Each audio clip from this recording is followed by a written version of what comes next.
My name is Courtney Colson, a female to male to female detransitioner, and on this channel we try to figure out what the hell is wrong with me. And this is going to be yet another update because my life is constantly changing, so there's always a lot to say. And finally I get to do my Christine theme for a video. I've been wanting to do this for a while because I ordered this and then one store couldn't find it for weeks and weeks of trying, and then I had to go with another store, and so yeah, eventually now I finally have Christine. I love her, she's great. She's got a little engine compartment there, yeah. And now I can finally tie my hair back. That's a big accomplishment for me. I wanted to tie my hair back for ages because it's been at that length where it's in the way, it's tickling the back of your neck, you can't do anything about it. So now, with the help of a few clips, it can almost completely tie back, but it helps with the greaser look, I think. And that brings me to a conversation I had with a friend last night. I hadn't seen her in about a year. We talk online, but we hadn't, because of a million other things, lockdowns, and just we both have chronic illnesses, so it just wasn't practical. But we're having a discussion about facial hair, because obviously I deal with that, but I was talking about bearded women, the ones who just decide not to shave at all or remove the facial hair. And I just couldn't understand that, because especially when they complain about the way they're treated, my friend specifically said, oh, it's an outrage that they can't even go into the bathroom of their gender without getting harassed. And well, yeah, because they've made themselves appear like a man. I mean, unless they're wearing a dress, but even if they are wearing a dress and dressed very feminine otherwise, people don't know what to do with it. You see a beard, and especially because there's a lot of transgender business going on these days, it's just like, so is that a trans woman? I don't know. So that does confuse people. But my friend, I mean, she's very left leaning. I'd say I'm a little bit more conservative, and she just went, well, people should be able to appear however they want. And yeah, in a dream world, in an ideal land where no one even had the capacity to judge other people based on their appearance, sure, then yeah, everyone can dress and act however they want. But we don't live in that world. And so I think if you have this thing that makes you different, that you can do something about, if you're a woman and you grow a beard, why would you not want to remove it? I would love to talk to somebody I would like to talk to a bearded woman. Why did you choose not to remove the facial hair, other than for religious reasons? Obviously that's them's the rules, I guess. That's the way God wants it, man. I don't know. Because I feel like if you are different in any way, and I definitely know what this is like, if you're in a wheelchair, or if you are a racial minority, or you have any kind of physical disfigurement, or whatever it is, every time you walk into a room, people will only ever see that. And there's nothing else. You can't expect the entirety of society to change. We live in a society.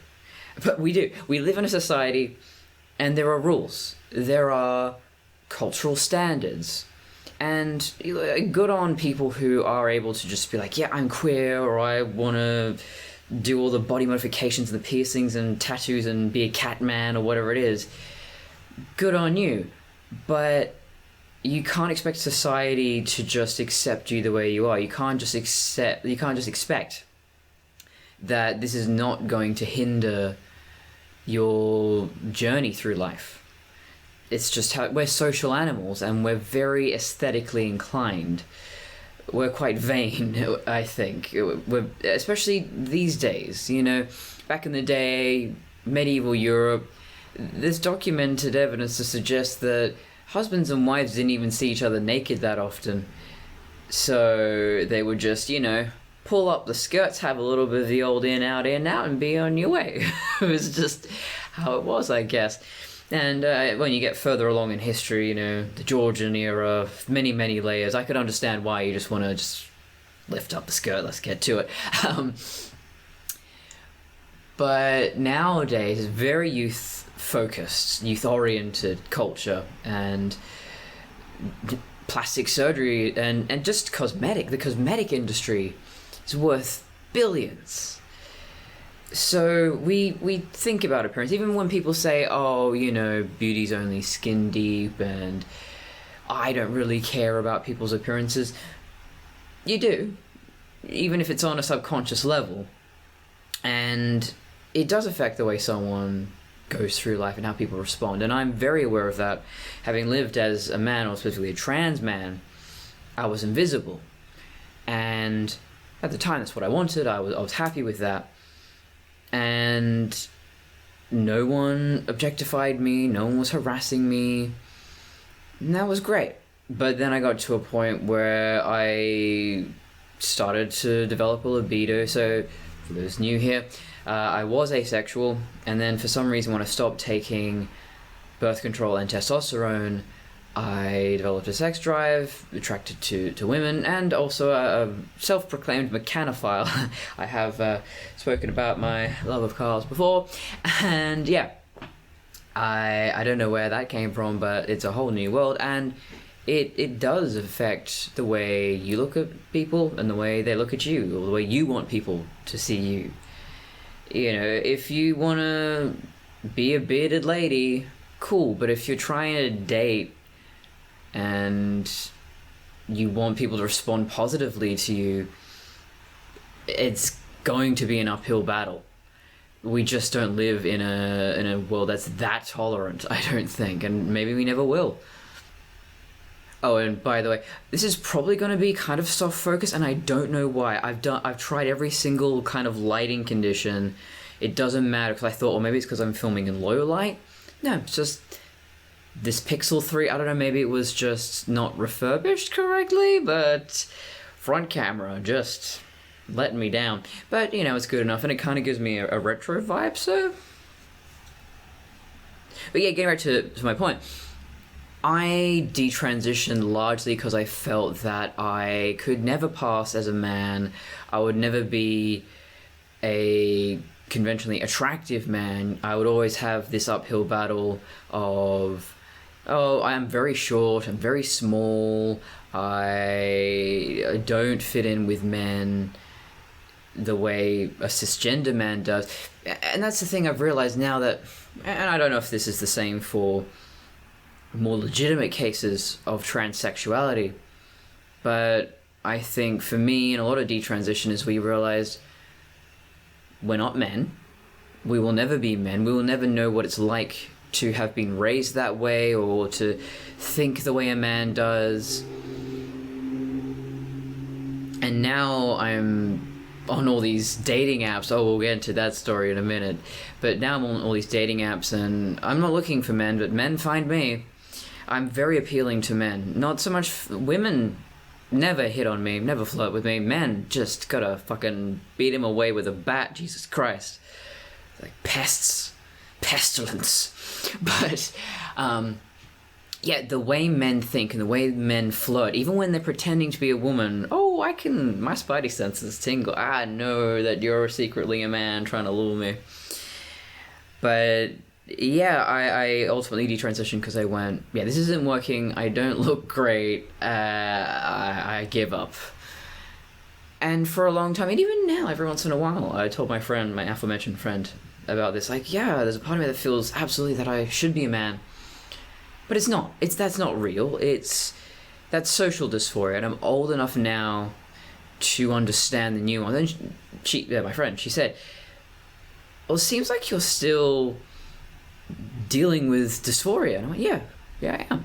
But it's not what transgender people experience, I don't think.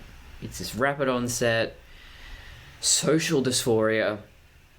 And when I really think about it, you know, I'm not attracted to men. And yet, being a man has an appeal. And that's something a lot of, well, kind of trolls, but some negative commenters on my videos have said, well, if you aren't attracted to men, why do you want to be a man? Like, I don't, wait, so all men are gay? Is that what you're telling me? All men are attracted to men? First I've heard of it. But no, it is, I think, just this is a recurrent theme of my life, this desire for power and strength. It's always been a way for me, and I think I mentioned in early childhood, I was always the biggest, I was always the strongest, the most athletic, so that is something that means a lot to me.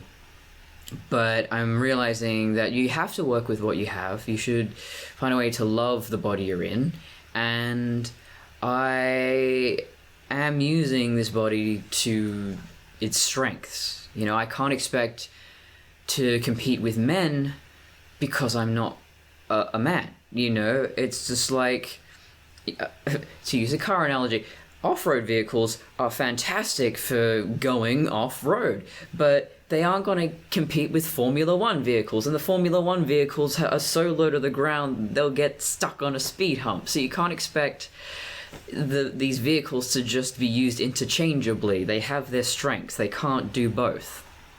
And so, yes, I am a little Fiat 500, and I am comfortable with that.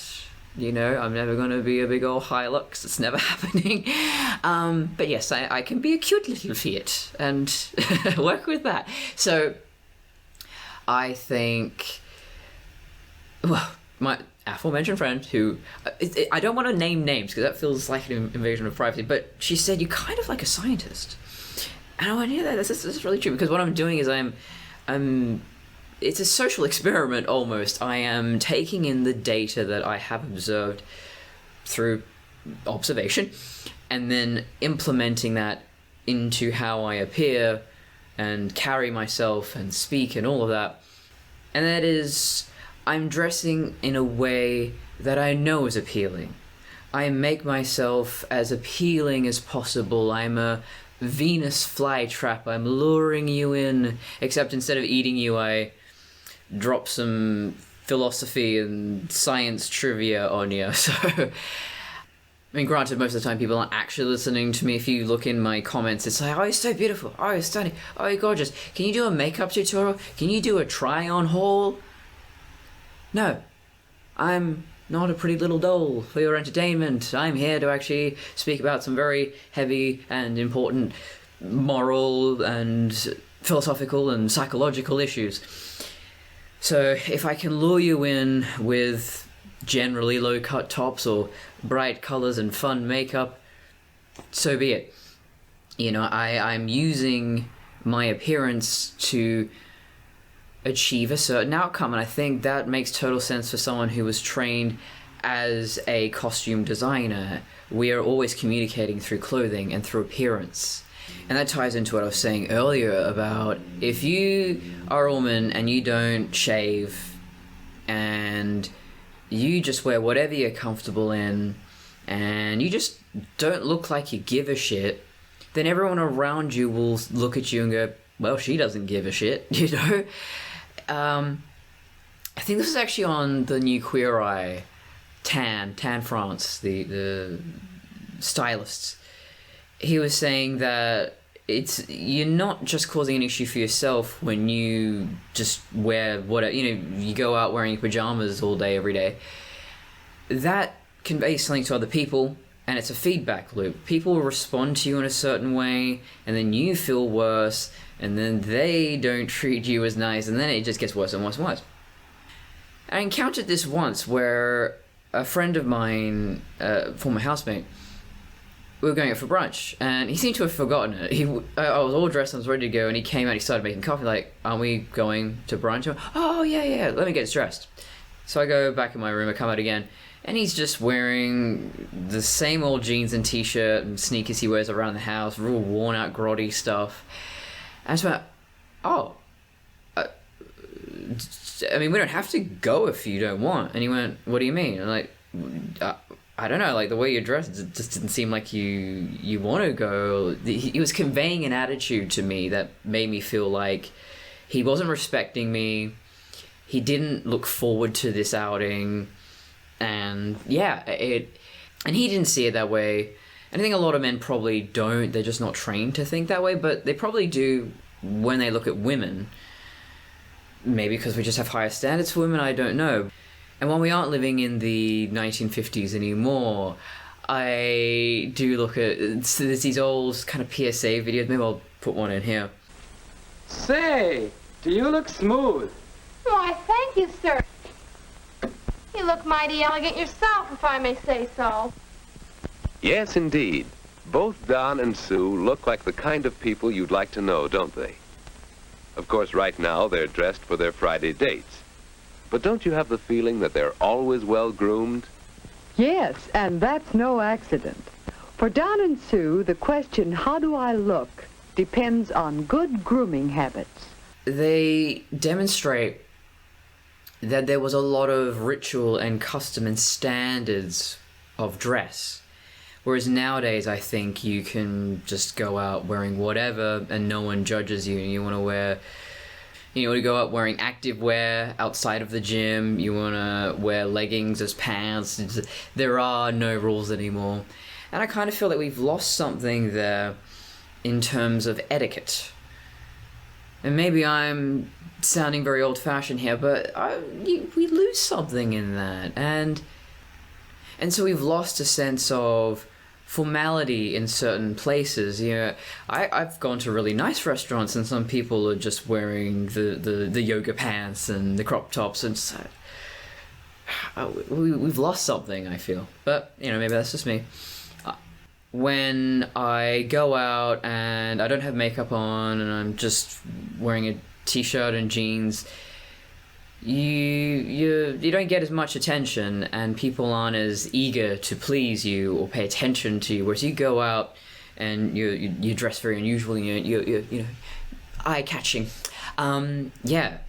Strangers come up to you and go, "Oh wow, that's amazing! I love what you're wearing. Where did you get it? How did you make it?" It's a conversation starter. It's a great way of. It doesn't sit properly. God damn it. I've always found it's a conversation starter. It allows me to connect with people. Everyone responds to beauty. Even infants will prefer to look at beautiful faces to ugly faces. It is not a choice. It is something so inherent in human psychology. And so, as my friend says, like a scientist, I utilize all of those facts at my disposal. I do the hair and makeup in a certain way. I dress myself in a certain way. I speak in a certain way. And there is a power to presenting yourself in a way that feels elegant or classy or refined or just beautiful. And that is the power a woman can have. And on one hand, if you've got it, great. But if you don't, it kind of sucks that women are so based on their appearance that if they aren't attractive, that's all people seem to focus on, or they get less respect. But at the same time, if a girl is very attractive and dresses in a more revealing way, if you want to say it that in a more PC way, they get judged and they get assumed to be an idiot. So you're damned if you do and you're damned if you don't. But I feel like, especially my voice, I use my voice as my main weapon, if you will. And the way I pace, the way I speak, the words I use, my comedic timing, it's all very carefully chosen to command a level of respect that women have to fight so hard to get. And for me, I'm kind of cheating because I have a deeper voice. If you have a deeper voice, whether you're a man or a woman, you naturally gain more respect. And so in that sense, I don't regret transitioning because it's a pretty great voice. And unless you're looking in light like this, I don't think you really see the Adam's apple, and some women just have those. So that's my opening monologue, I guess. I didn't expect to talk that much about it, but I guess appearance is such a major part of my life. It always has been because of my background in fashion and costume, but also transitioning and detransitioning you are so fixated on how other people are perceiving you. And now I'm just going to run through the physical changes. So if you're new here, I take the Stanley approach. I want each video to be somewhat self-contained, but given the complexity and length of my story, not always possible, but I'll give you some context clues. I detransitioned October last year, so that's 8 months ago. And detransitioning is one of those things that it really depends on the individual. Some people don't have that much to undo. Other people, they've even gone ahead and done surgery. Or there are people who were put on puberty blockers, so they never went through their biological, natural puberty. So detransitioning isn't really going to happen. Not as much as it would for someone like myself, which I think is just a real shame. But we will have a video at some point about what parents should do with a transgender child, especially those prepubescent or just going through puberty. And I'm going to do a huge deep dive into puberty blockers and all of this and what it physically does and the long-term effects, because what we're learning now with more recent studies is we didn't know what the hell we were doing. And yeah, this is not just putting a pause on puberty, it's physically ruining someone's body forever. There's just no undoing it.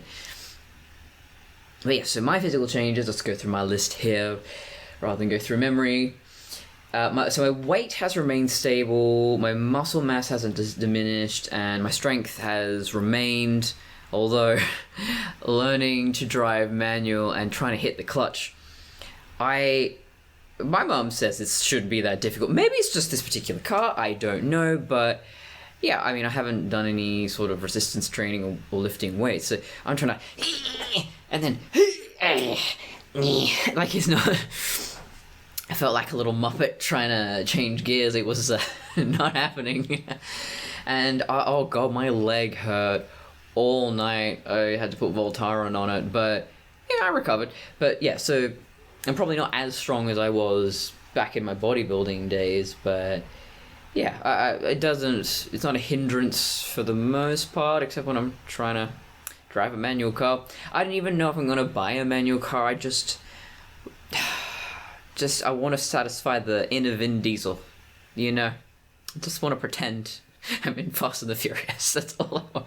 Spending all this money on these lessons just so if I ever find some kind of car club and I rock up, I'm like, yeah, man, I can keep up with you. It's fine. But yeah, I think my body's just... I took some photos when I first detransitioned. Maybe I'll pop them up here. They're terrible, but like, you know, my shaved head, and I'm wearing feminine undergarments for the first time in ages, and I look so blocky and square and no titties, and yeah, very, very beefy. And at that stage, I was thinking, God, is this it? Have I permanently ruined myself? Is there no going back? But no, I look like a woman now, and it's all good. And yeah, my face has definitely softened, and just my features have softened overall, which I am only saying because I have been told that. I don't personally see it. I looked at, if you go on my Instagram, maybe I'll just throw it up here. I put some makeup on about a year ago, yeah. So yeah, about July last year, and it wasn't that I was thinking of detransitioning, but I was just curious to know how much has testosterone really changed me, and has it really been worth it? Has this changed me at all? Do I really look like a man, or have I just convinced myself of that? And I mean, judge for yourself. I don't see much of a difference, but my friends and family say, oh no, your face was much more square and harder. I think a lot of my passing was down to just performance, and I think a lot of gender, of course, is performance. You I had facial hair, a bit of stubble. I would dress in male clothing, had the shaved short hair. I was carrying myself in a different way. I was speaking as low as possible and all of that. So it definitely helped to push that idea that I was a man, and especially if you're not looking for it, you aren't trans yourself, you don't have any experience with trans people, then yeah, I guess you're gonna just go, oh, it's a dude. What else would it be? And that's something I came to realize, that the real world and the internet, the SJW sphere especially, nothing alike. The average person, if you said that you're, I don't know, gray asexual or you're pansexual, they're like, what? I don't know what that means, And that's something I feel like, again, I'm making myself sound like an absolute boomer, but it's true. Look, frankly, I think I was probably maybe I didn't quite disconnect from my past life. I was born in like 1965. I peaked in the 80s. I don't know what I'm doing here in 2021, but you damn kids and your internet, you're spending too much time in front of screens. I really do feel like that is an issue. And a lot of detransitioners say the same thing. They were introverted, socially awkward, didn't have any friends, spent a lot of time on Tumblr or these spheres where social politics are talked about ad nauseum. And so you start to believe it. And I believed a lot of those things too. And I was especially made aware of it when I was talking to that friend of mine, and she's very left-leaning, and I was sort of going, I don't know if I necessarily agree with the things you're saying, but I mean, that's great. I mean, I like having friends that I can respectfully debate and disagree with. That's a very important thing. I mean, none of us is changing legislation anytime soon, so if you don't agree with the way I think the world should be run, then that's fine.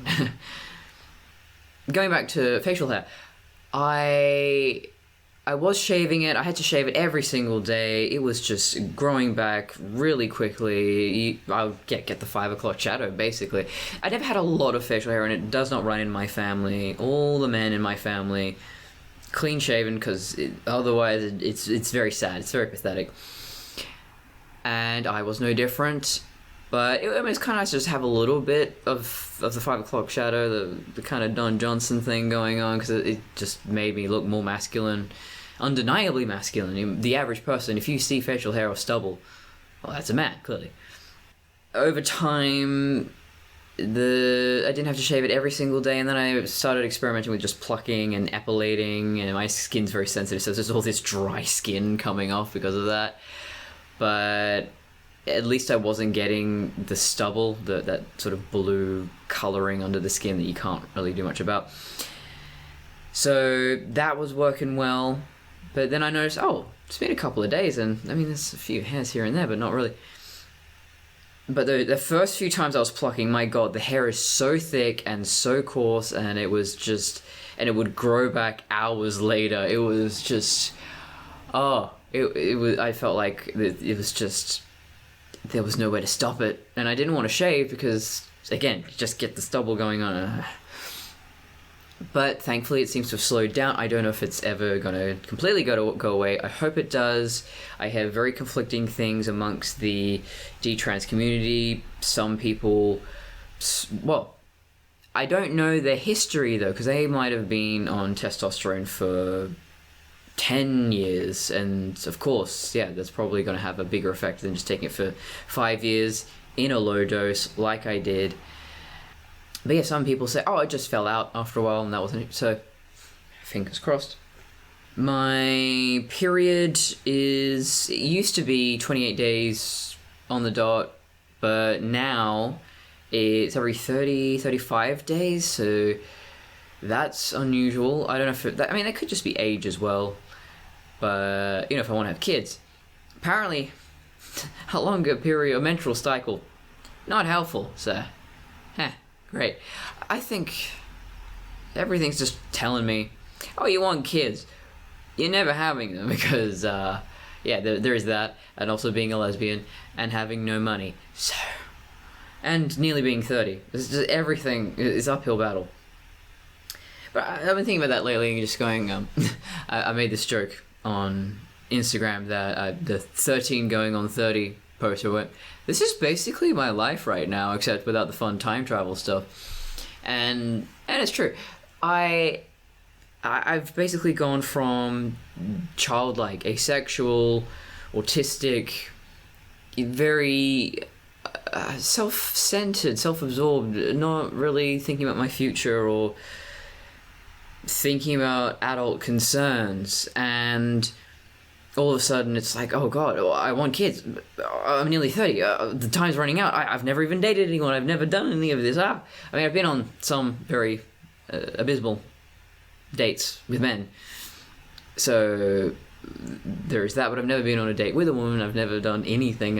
Have I? No, I kissed a boy once. It's gross, don't do it.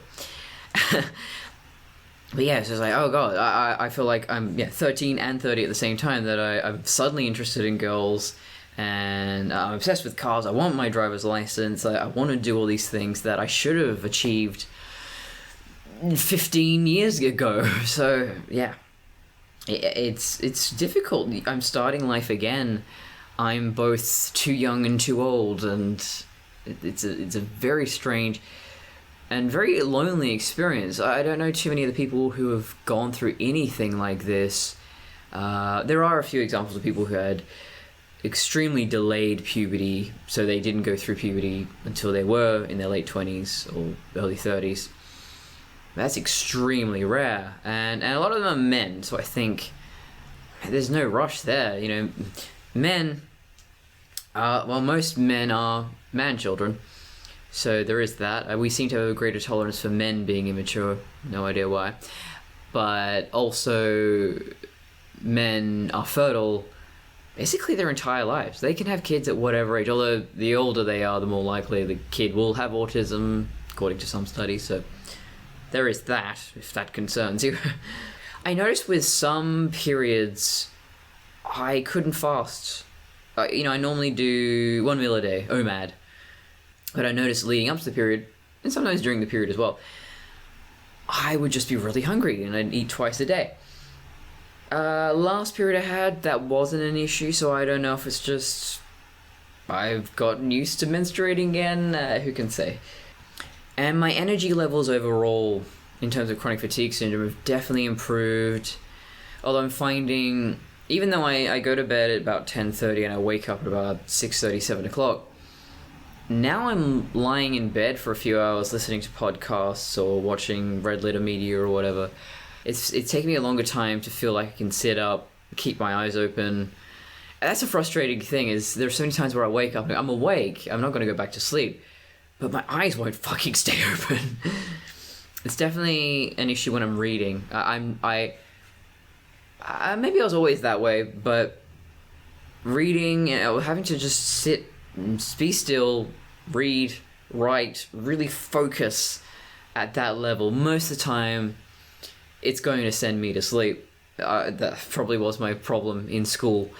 But if you needed me to do any kind of physical activity, if you clean the house, do the dishes, I'm physically moving around, so it's less likely to make me fall asleep. Maybe that's just me. It's difficult to say why my chronic fatigue is getting better. I mean, it could just be a case of, I've had it for nearly 4 years, so now it's just going back into remission. It's had time to recover.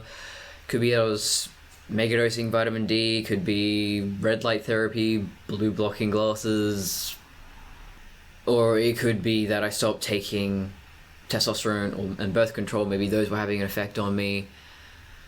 But yeah, it could just be coincidence. It's frustrating that, and this is something I come back to a lot because of the nature of my channel and the things we talk about. Science doesn't have all the answers, especially when it comes to the human body, when it comes to medicine.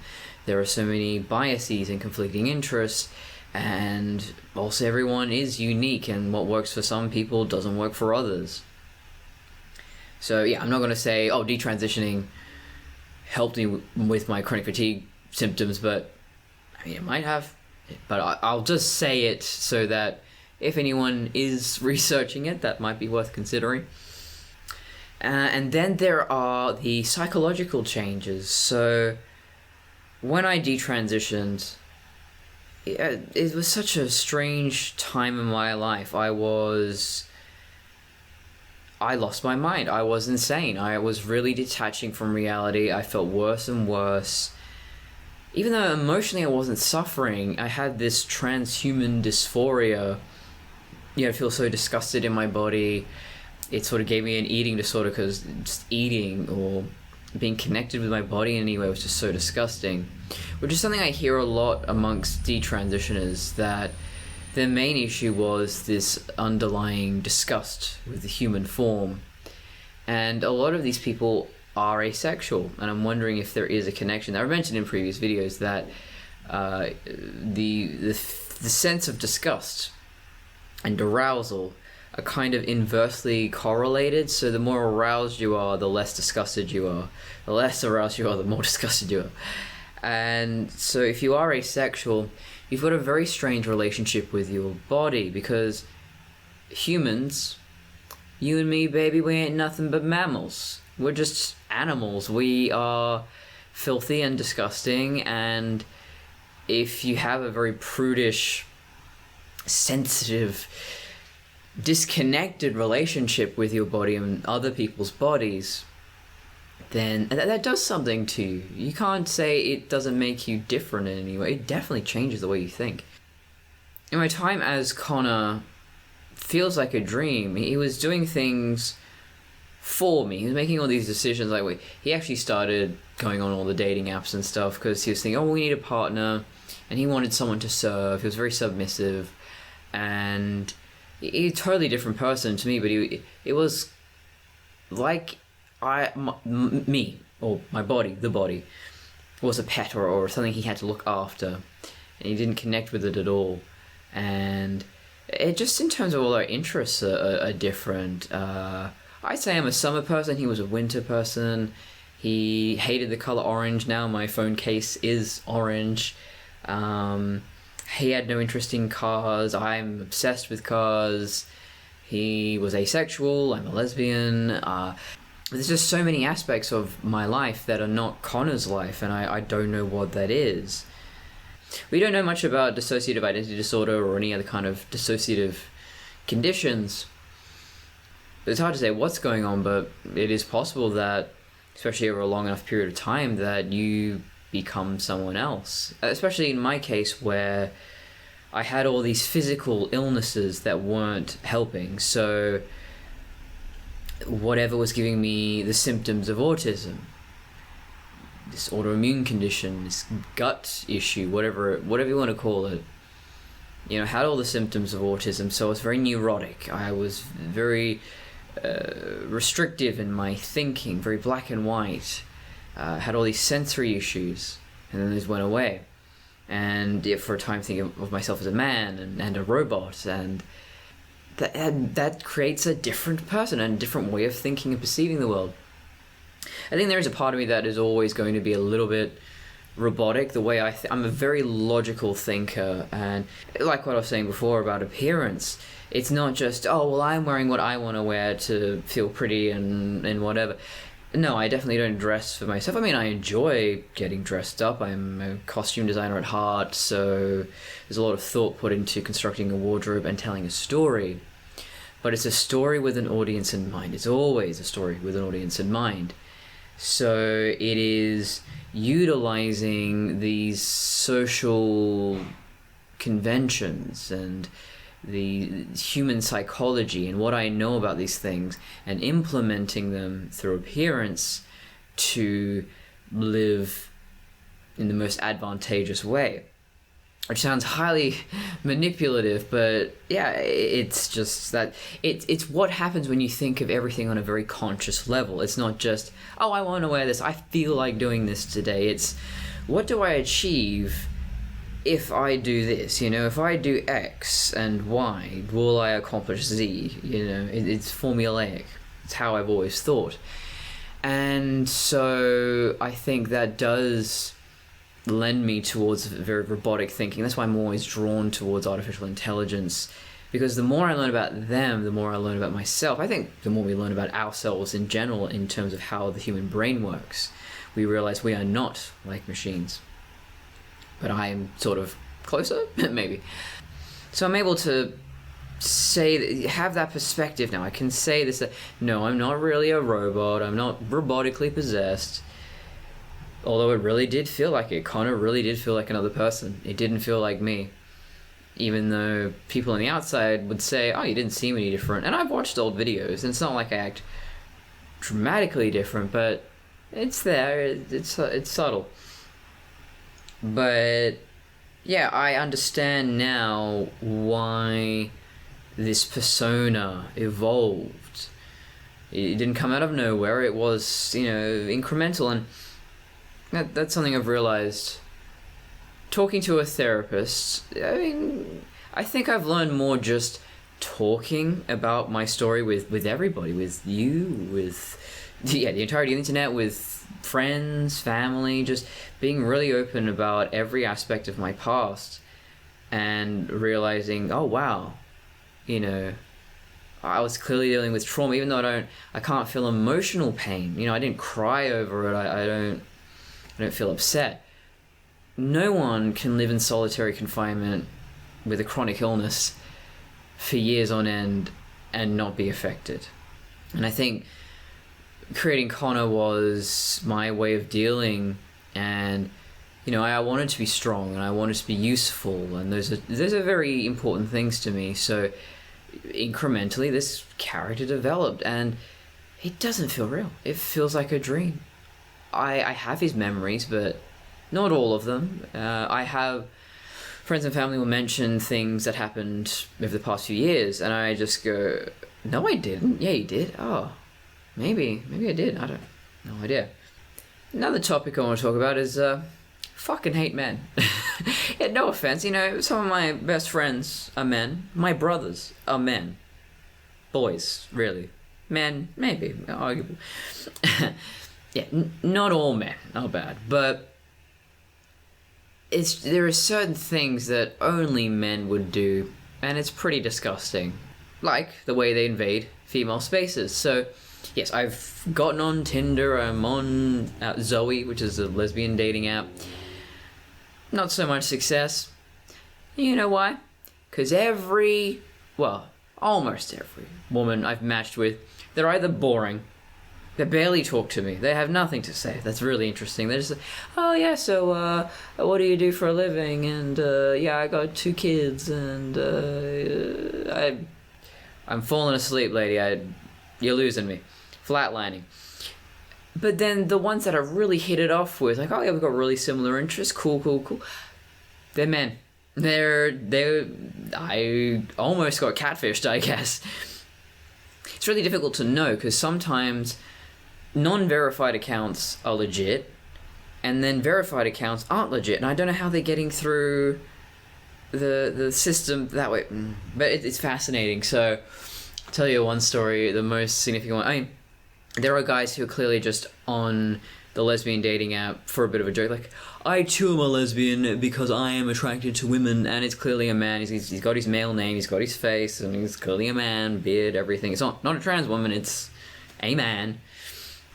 Trans women on lesbian dating apps, I don't see a problem as long as they're open about it. You're not going to get a surprise when you hook up with them, but yeah, so there was this one guy, Sue.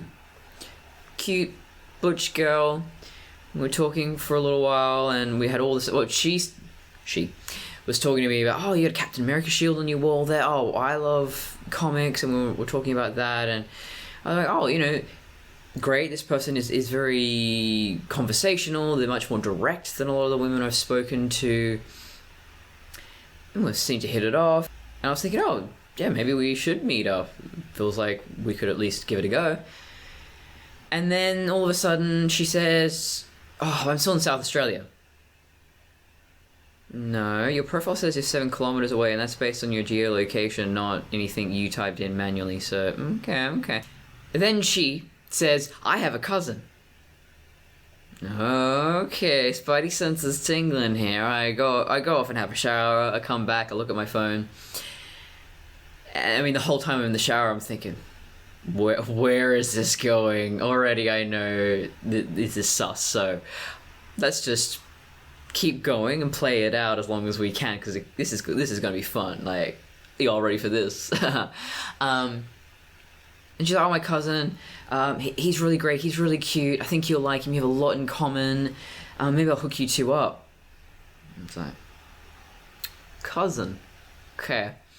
And I went, oh, okay, fine, show me this cousin of yours. And I wish I took screenshots.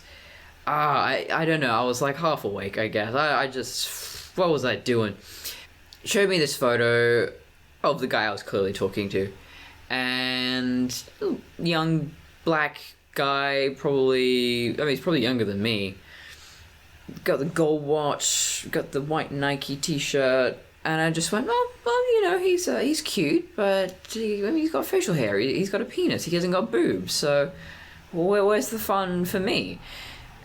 I was subtly trying to say, okay, straight man, would you like to bang a dude? Because if you do, then, okay, more power to you, then you're not straight. I am a lesbian, so I've been thinking about this a lot lately, because I want a kid, and I wish I was attracted to men, and I had a night there on Tinder where I just went, just give it a go. Let's just see what men on Tinder are like. Disgusting, turns out. Not a surprise. But even, you know, really attractive guys that I was getting along with, I just went, but I'm not feeling aroused, you know. I just, nothing about that body is doing anything for me. And I was talking to my friend the other night about this very thing. It's just, because you're saying, oh, but what if a trans woman or a man, or just a cisgender man, was everything to you and you really got along with them, they're like a soulmate. Go, yeah, I've got men in my life like that we are best buds.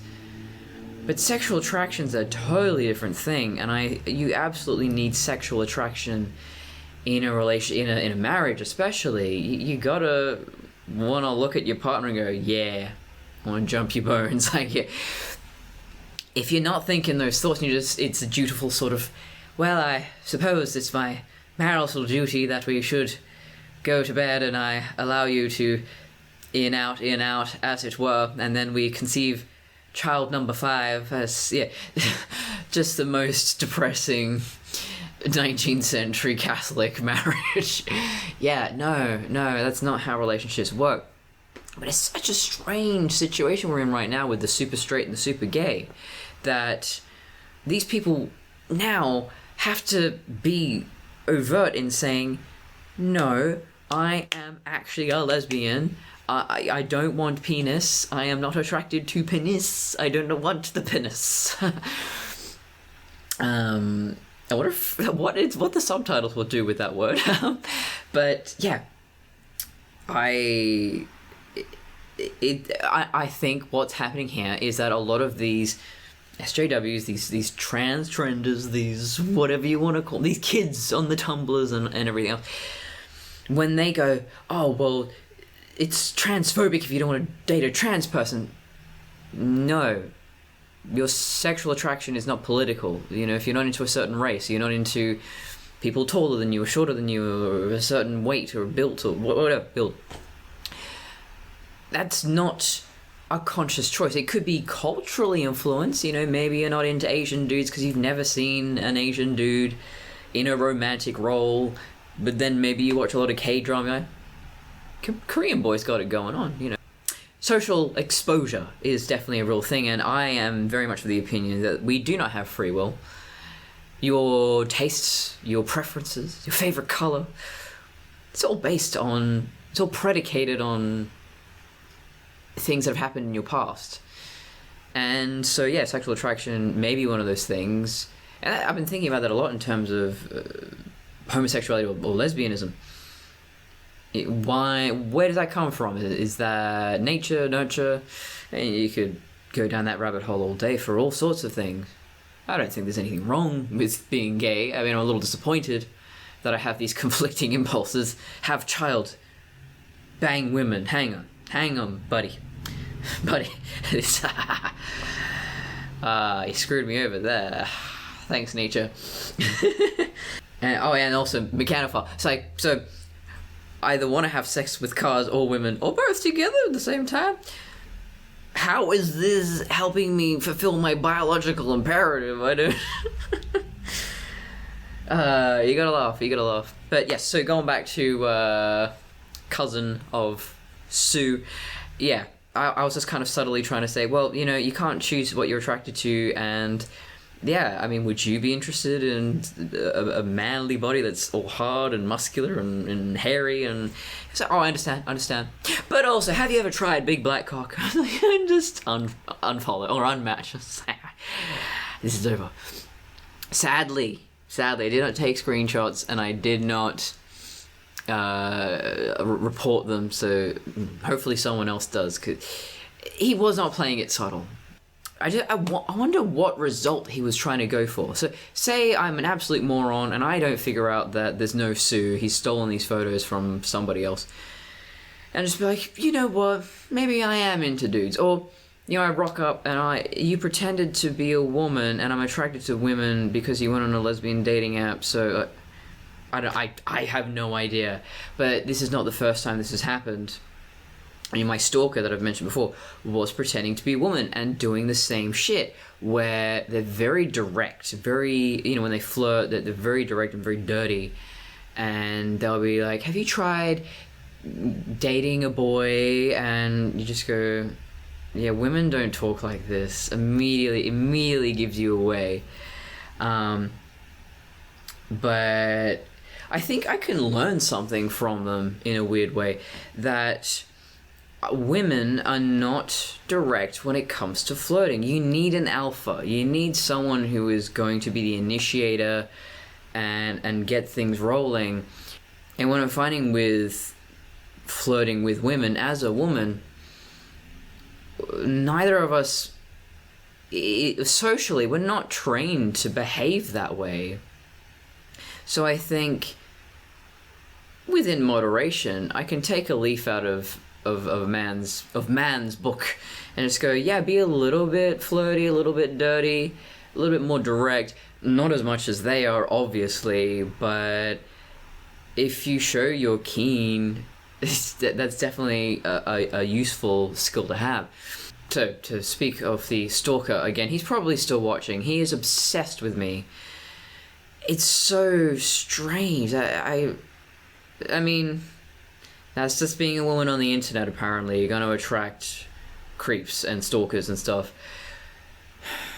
They're not even paying, you know? It's not like this was through OnlyFans or something. But yeah, so finally, after so many people reporting this guy, Instagram deleted the account.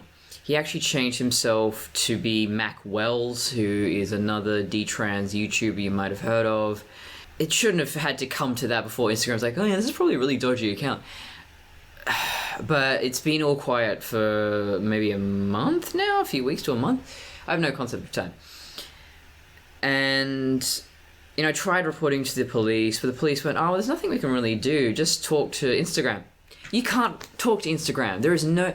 Instagram, I think, is really great as a social media platform in terms of it's just images and nothing else. So you're avoiding all of that really upsetting, stressful political debate that goes on Facebook and every other social media platform. You can, Twitter especially.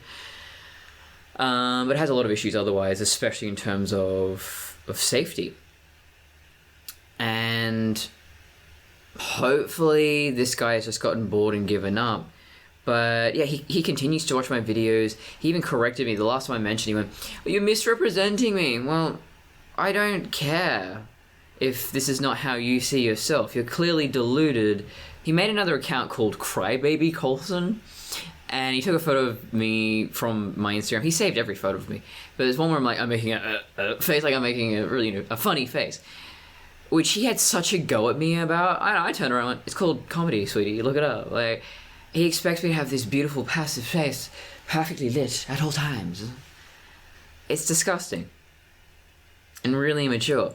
But yeah, I mean, I didn't mind. I put that ugly photo of myself on the internet. That was a choice. So how are you insulting me? He was acting like, and I think I mentioned this earlier, he was acting like, oh, I found this really shameful photo of you. Saying, I uploaded that. It wasn't even that long ago. It was like a few weeks ago. It's not a secret, dude. But yeah, he made that my profile picture and like graffitied all over the face, you know, glasses and mustache and usual shit. And it says, oh, I'm Courtney Colson, I'm a baby and I'm offended by boo. It's like, I'm actually probably the least emotional person you know. You're just doing the wrong thing. And that's all it comes down to. I'm trying to stop.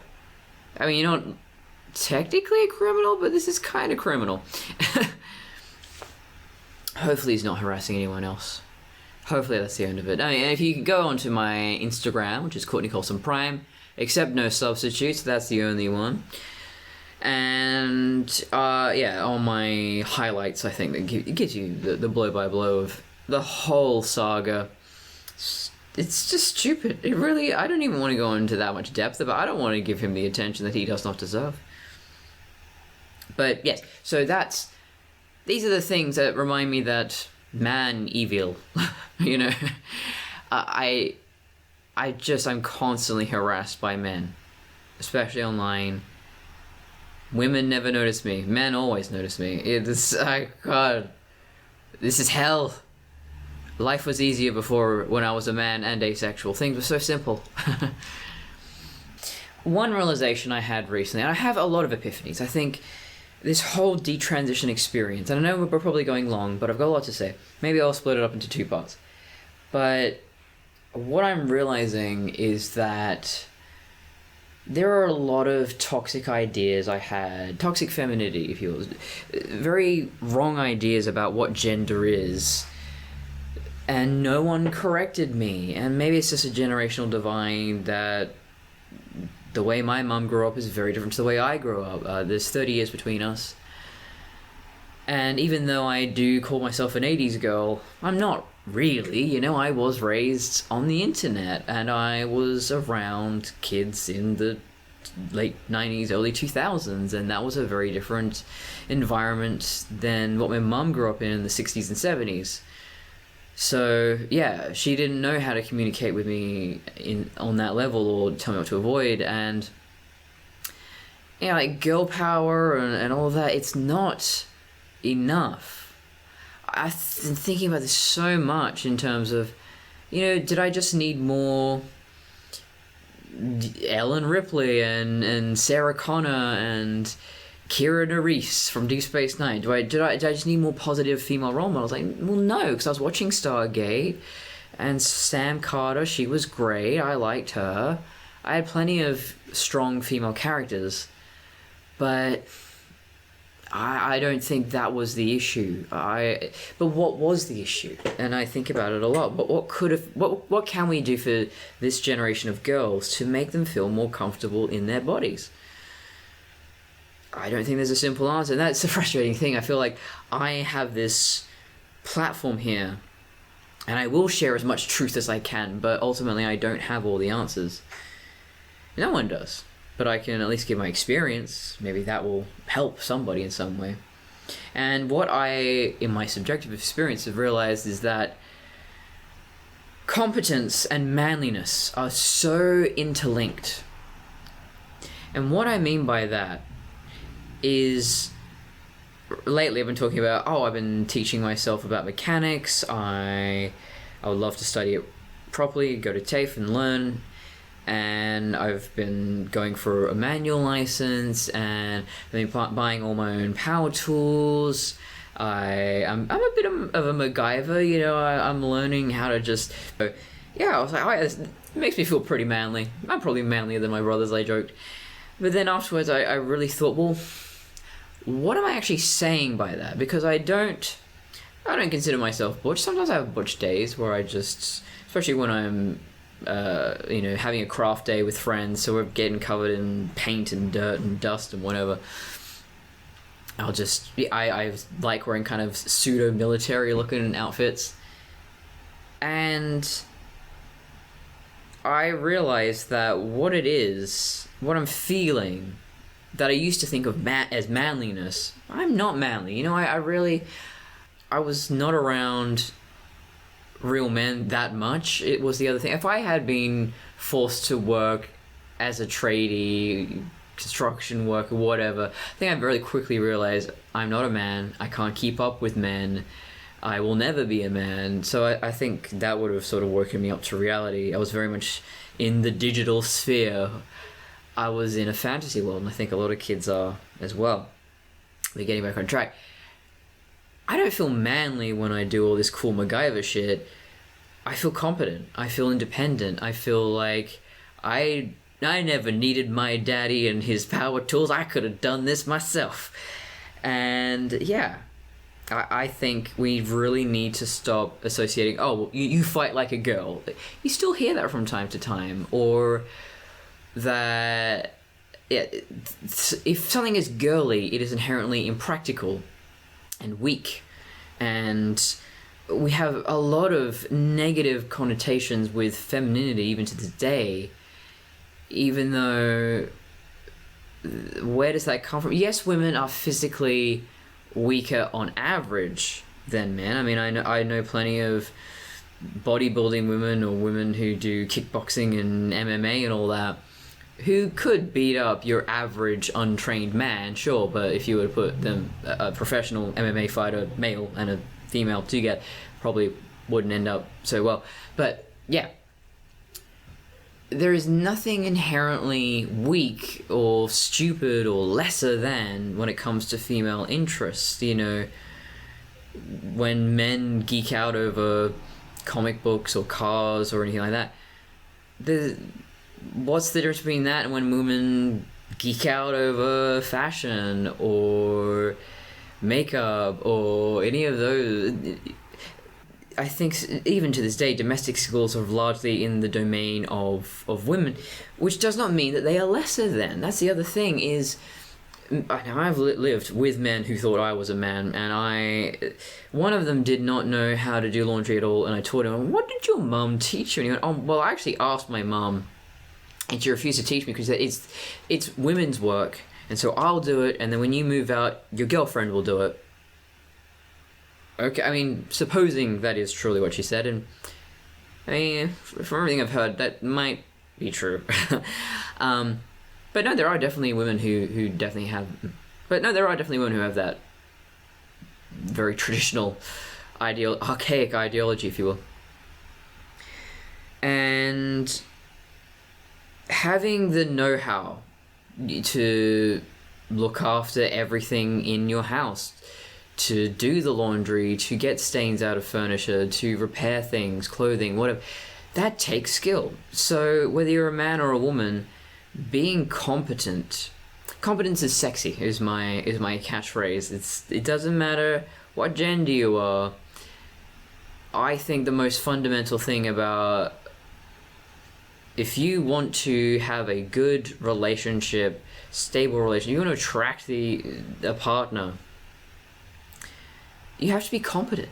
And doesn't mean you're good at everything, but you have to have those independent living skills. You have to be mature. You have to have a degree of competence in something. That's just my opinion. I can't remember the last time I did an update before this. I think it was a few months. So yeah, a lot of stuff, a lot of thoughts I've had. And another one I've had is that I feel very masculine when I flirt with women. I had not felt any sort of gender dysphoria until, funny story, this woman knocks on my door. I look like absolute crap. I'm doing crafts and stuff and cleaning up and all that, so I got my hair clipped back and it's a mess. No makeup on, just wearing whatever. And yeah, this woman, really hot, is standing there, and she's like, oh, I'm with this cancer charity. And I'm just like, I'm just, I feel like, yeah, typical teenage boy. Yeah, really hot. I'm not listening to anything you're saying. Tangential to the point.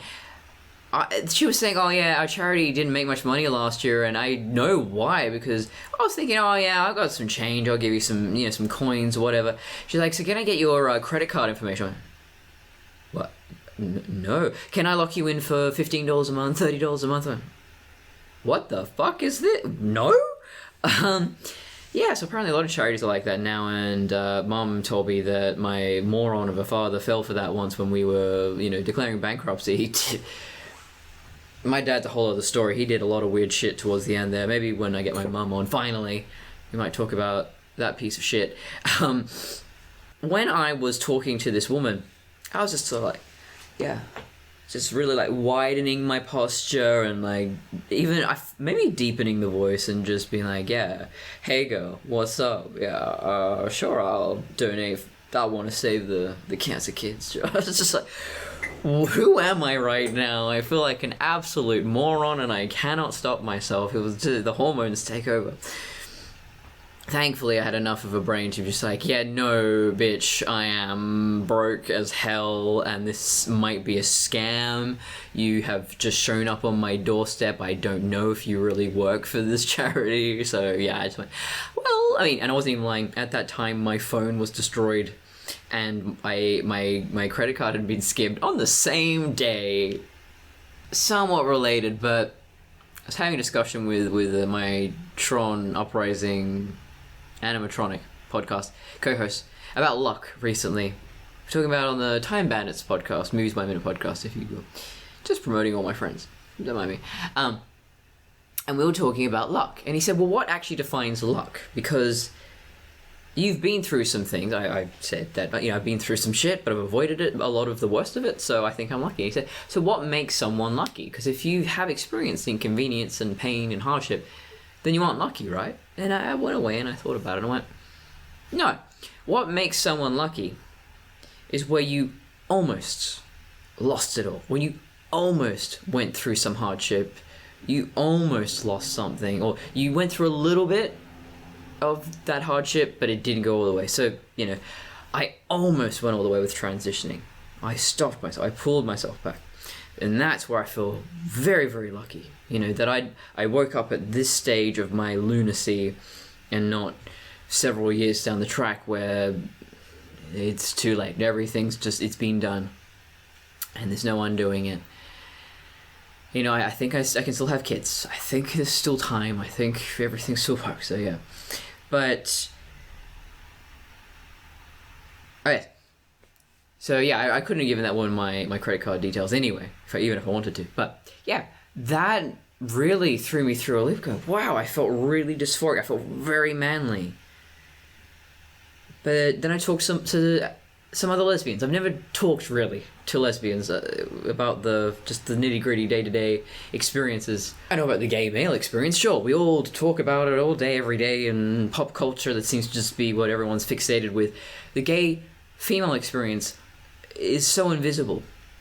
Maybe it's because we do pass for the most part, that, gay men sort of present in a certain way. Gay women, a lot of very butch women that I was flirting with. She has watched my videos. Maybe she still watches, I don't know. But I was going for my learner's permit the first time. I had to do it 3 times because, well, turns out I have reading comprehension disorder. So I was doing the test online and reading it out loud, making sure my answers were right. No problem. But when you're in the testing room, well, of course I'm not going to talk out loud, so I was just doing it silently. And yeah, I was failing because I wasn't comprehending anything properly. Turns out, not always the case, but yeah, it definitely helps if I read out loud. I'm a very audiovisual person. I force myself to read. I think it's good to try to do it. But anyway, yeah, when I was in line, I was flirting with this woman who, she was kind of androgynous. Apparently people assumed she was a man all the time. I didn't think she looked like a man, but shaved at the sides, long dark hair, blue eyes, looked like a female Harry Treadaway actually, but like hot and muscular. I'm just like, damn, she is definitely gay for sure. And we were flirting, we were getting along just fine. And then she's like, oh, and then my husband. What? Oh. You shut me down. Yeah. Lesbians, man, they're covert. You never know. Like, I don't think I give off lesbian vibes. there's no way to know. Some people just like Kristen Stewart, just like there's this gay aura. What is that gay aura? I want the gay aura. Can someone teach me how to acquire the gay aura? But yeah, talking to more gay women, they said it's so normal. And even gay men say, they feel more feminine when they're flirting with a man. So, I mean, it could be cultural, it could be hormonal, who knows? If you are a lesbian, are you more dominant than a heterosexual woman? Are your instincts different from a heterosexual woman? I don't know. And I don't know if there is any real studies on this. I haven't actually delved into the academia on lesbianism or homosexuality. I hear that some people say homosexuality as an umbrella for all gays, but homo means man, so mansexual. I'm not a homosexual. That doesn't work. Gynosexual? I guess so. But yes, this kind of dysphoria that is common amongst gay people is not something I had ever heard before, and we really, really need to talk. This is very important because I think there are a lot of gay, confused kids who are transitioning and then later in life realizing, no, I'm just gay. So, gay men often love to get dressed up in drag and they like to be a little bit more effeminate and they have feminine interests. And there's nothing wrong with that. But now there's so much pressure to transition that you can't just... It's kind of ironic that this whole trans movement wants us to embrace whatever we want, but at the same time it's really forcing us into boxes and into labels, and you can't just be an effeminate man. Oh no, you must secretly want to be a woman. There's a lot of gaslighting and this weird conditioning going on there, and I fell into that category where I've always been into masculine things. I've always gotten along better with boys. I was asexual at the time, so I didn't know I was attracted one way or the other, and I just convinced myself that I must be a man because, well, I'm not doing anything with my femininity. I don't like the way people look at me and objectify me, so I must therefore be a boy. And no, it's all wrong, and we are not preparing kids at all for this. And I don't even think parents know how to prepare their kids. I mean, hopefully there are parents watching and I can help in some way, that if you don't perfectly conform to the standards of your gender, that is fine, and also doesn't mean that you are the opposite sex. We are showing kids these really complicated gender and transgender concepts way too young. This whole thing about like queer education for preschoolers, their brains aren't developed enough to understand. Then that, I think they should be teaching tolerance and acceptance. But when you start saying that this 5-year-old who is a boy, biologically who's a boy, wants to who has all these girly interests and wants to grow his hair out and wants to wear dresses and all that, it's too early to start saying trans. It's just... And we'll talk about them all in a later video where I'll talk about how we should be treating underage trans people. But yeah, getting on track. I just think that I was not properly informed or prepared, and I wish therapists could have sat me down and said, are you sure you're not... I mean, obviously this wouldn't have helped for me because I'm a very unusual case, but if you're same-sex attracted, that can play a factor. Or if you're autistic, that can play a factor. Did you know there's rapid onset gender dysphoria? And that we can work through this. There are other options. You don't have to transition. I wish someone had told me that we can actually work on this. You don't have to... And most trans kids will walk into the doctor's office and be, I need hormones right now. Give me hormones right now. So they are very gung-ho and they're just very adamant. And it's like, whoa. Slow down. There are options here, and I definitely wasn't mature enough, and I think a lot of these people who are transitioning are not mature enough. They're very emotional, dramatic, kids. And I also want to talk about the process of changing my gender back, which was surprisingly difficult. So I changed my name back. You can change your name as many times as you want, really simple. And I still need to change it with the bank because you have to get a photocopy of your birth certificate witnessed, and you also have to send a letter by mail? Don't know how you do that. Never sent mail. Mail? Is that how you say it? Yeah, I've never actually sent snail mail in my life. I've posted many parcels, because I sell stuff. But yeah, no, I've never actually sent a letter. How does stamps work? Does anyone know how stamps work? Leave a comment down below. But yeah. So this is one place where my bank card still has my old name on it. And when I had that whole issue with my account being skimmed recently, it was so frustrating or it just made me really uncomfortable that they kept saying, "Oh, hi, Connor. Yeah, Connor, we'll do this, Connor. Could you not call me that?" "Oh, why not?" "Okay, it's not actually... Long story, but that's not my name anymore. I've detransitioned." "Oh, well, we can't actually do that because officially your name on record..." Okay, so I'll get around to that. But everywhere else, Medicare, Centrelink, that's all Courtney. All back to normal now. But yeah, changing gender back was surprisingly hard. And my whole family was so offended when I told them what they were expecting me to do. So when I changed my gender the first time, they were not asking for supporting evidence other than from a doctor. Now I go back 3 years later to change my gender back, and they say, well, we actually need a letter of support from a friend or family member. I don't think you understand. I called them up. I don't think you understand. I'm not transgender. I'm changing back. So why do I need to prove that I'm a woman? I'm undoing a mistake that you have on record.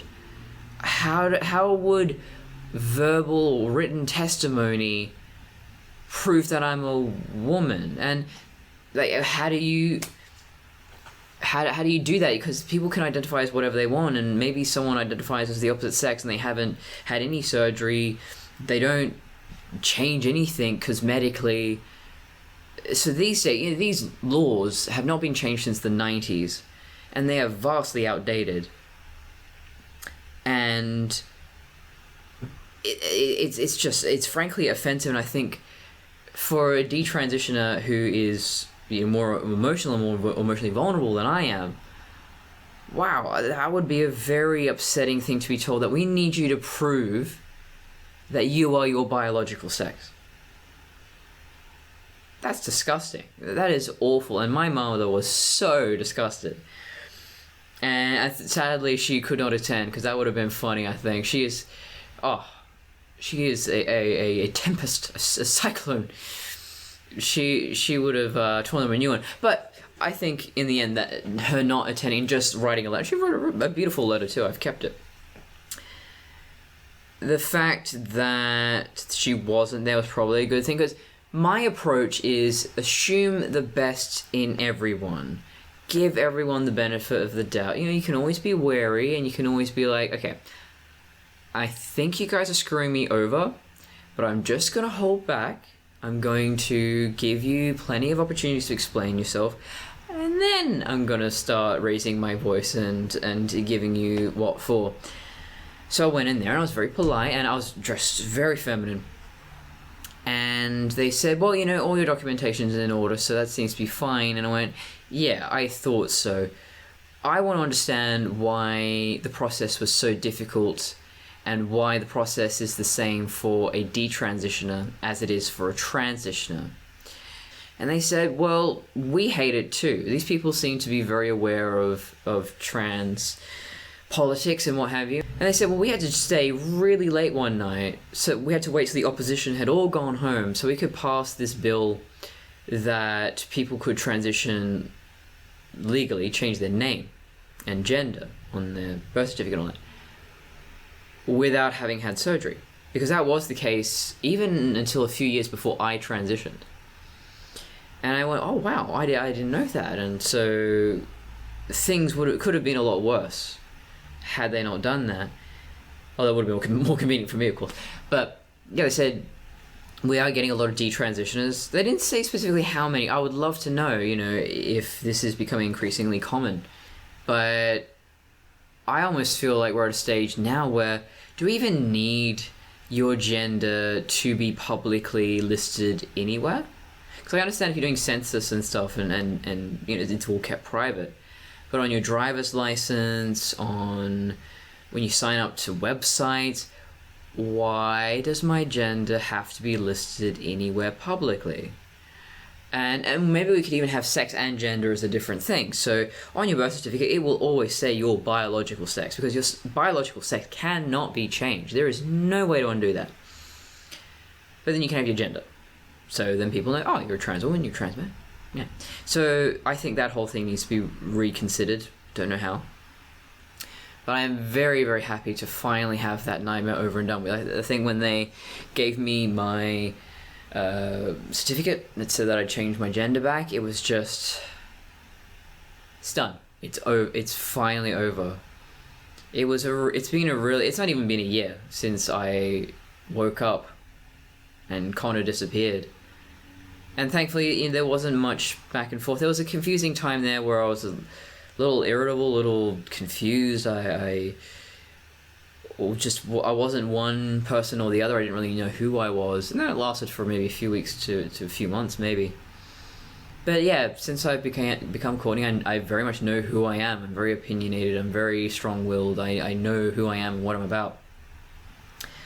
And part of that actually was, I was researching Lacanian psychology, and Lacan says that from the time we're able to perceive ourselves in the mirror, there is this juxtaposition, there is this disconnect between the person we see in our minds, this infinite universe of ephemeral, intangible ideas, and then there is the self everyone else sees, the body that is subject to reality and entropy and all of those things. And I think in almost everyone we feel some kind of disconnect or disappointment, and we wish that people could see the real us.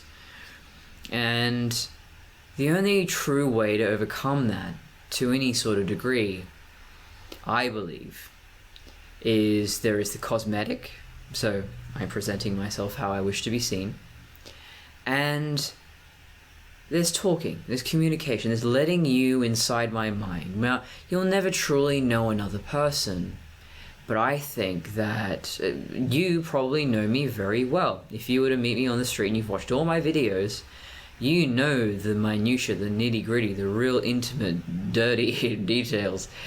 But even then, there's always going to be the bias of other people, and I've actually encountered this where a fan, feels weird to say, a fan starts talking to me like we're best friends, and they project a lot of their own issues or experiences onto me, and they assume I must think the same or I must feel the same, and it's a kind of anthropomorphization. You are projecting all these qualities, these thoughts and feelings onto me that simply are not there. So yes, I think Lacanian psychology, it should make a comeback. Jordan Peterson has brought back Jungian psychology, and I do believe there are advantages to that way of thinking.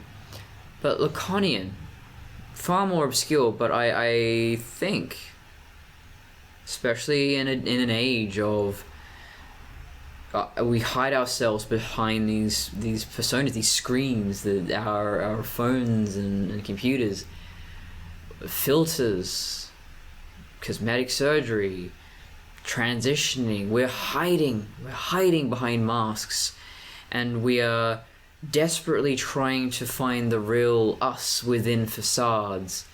And I've learned firsthand that one can never achieve that.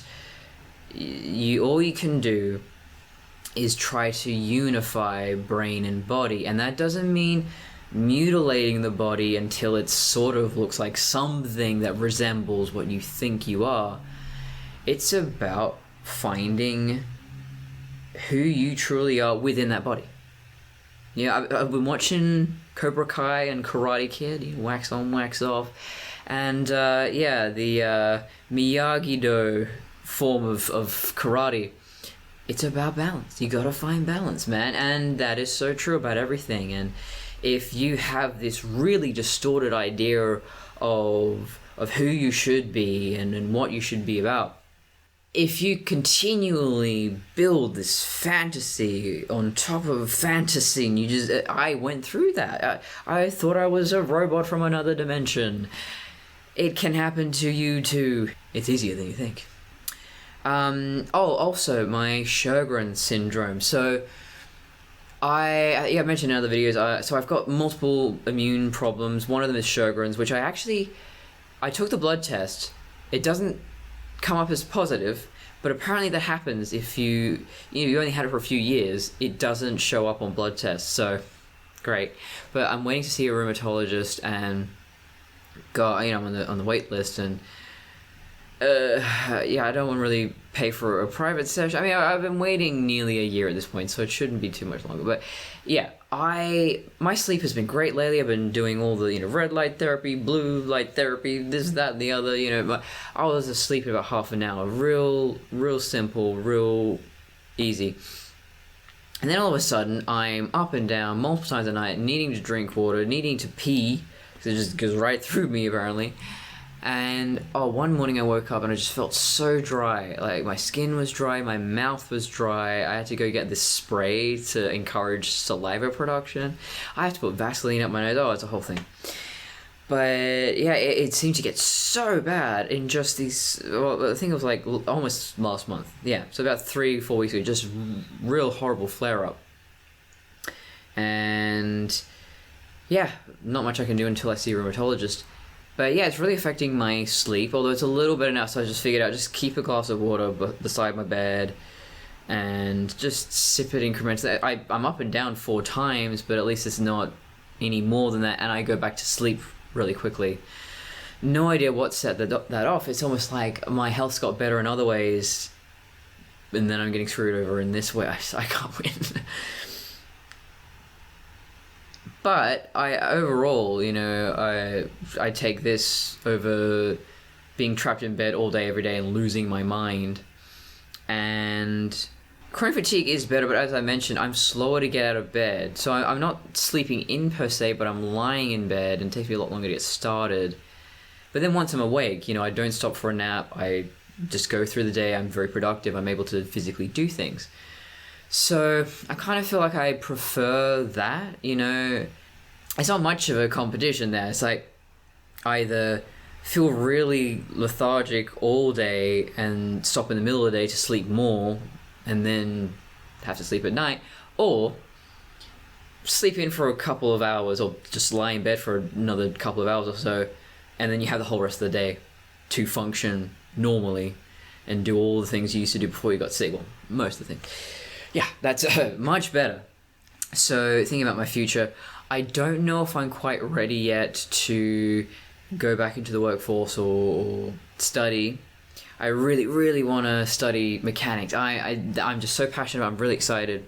My mum says that, but you'll change your mind. This is your current obsession. You always get obsessed with things. And yeah, I definitely have my interest of the moment, and then I might just move on and go into the next thing. But because I'm not autistic anymore, it's not quite as intense. But also, all we have is now. All we have is the current moment. So if I do change my mind a year from now, 2 years from now, there's no harm in that. It's not like transitioning or getting a tattoo or having a child or marriage. Those are bigger commitments that you really got to think about. But I've studied so many things over the years that I don't regret. I'm living by the MacGyver philosophy. I've been watching a lot of MacGyver lately. It's really good. And in one episode, I just realized I really connect with this guy. Because he was saying, he studied all these different things, had no interest in graduating, no interest in a career directly from studying, he just has all these different skills. It's like he's just interested in mechanics and electronics, and I am too. And then you just acquire those skills, and then you can apply them to life. I've always had that philosophy. I don't know how people stick to one hobby or skill or career their entire life. Like, there's a whole planet out there. I'm a minimalist in most things, but when it comes to experiences, I am so aware that you've got maybe a century to experience an entire planet. There are like over 7 billion people, all with their own stories. There are so many different places to go, so many different stories to experience. There's so many things, and there are new things all the time. And you got a century to fit it all in. It's crazy. And even in my own home, there's a never-ending list of projects and things I want to create. So yeah, I definitely live by this MacGyver philosophy of just kind of drifting through life, acquiring skills, never feeling like it's a waste of time. You know, I feel like I've had a lot of false starts, sure, but I think, you know, all those skills through fashion, costume, librarianship, and record keeping, mechanics, it can all feed into whatever life has to throw at me after that.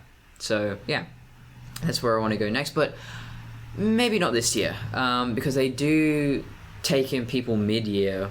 But no, I'll wait till 2022 and see if my health is more consistent, because right now there are days where it's just like, I cannot get out of bed, everything hurts, I'm not going to get much done today. But then other days, yeah, as I said, it takes me a couple hours to wake up, but then once I'm awake, I'm off. But yeah, I think I still need to be a bit more functional before I can go out into society again. Alright, that about covers everything, so you know what I'm going to say next. See you, Space Cowboy!